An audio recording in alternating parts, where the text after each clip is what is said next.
Sa John 2 verse 18. Nanguta na mga punuan sa simbahan. Unsay milagrosong sinyalis na imong ikapakita kanamo, isip imong ebidensya. Nga aduna kay katungod sa paghimo sa mga butang nga ingon ni ani. Ug makita nato ang tubag sa John 2 verse 19. Mitubag si Hesukristo, ang maong templo pagagubaon.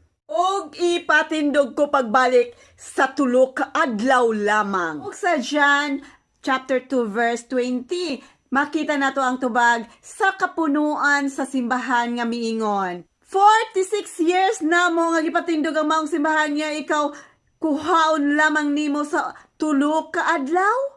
Sa John chapter 2 verse 21 makita nato ang tubag, ang maong simbahan nga gituki mao ang mismong lawas ni Hesukristo. Kani paghuman sa iyang pagkabanhaw sa tulo ka adlaw. Ang pangutan na tinuod ba nga naguba ang simbahan sa Jerusalem? Palabanta sa mga scholars. Tubag na tinuod gayod ang panagna ni Hesukristo. Yes, of course. Naguba kani gumikan sa pag-atake sa Roman Empire ni adtong 70 AD. Og ang prueba makita nato sa Mark chapter 13 verse 2. Nga pagadugmukon gayud kini walay ibilin.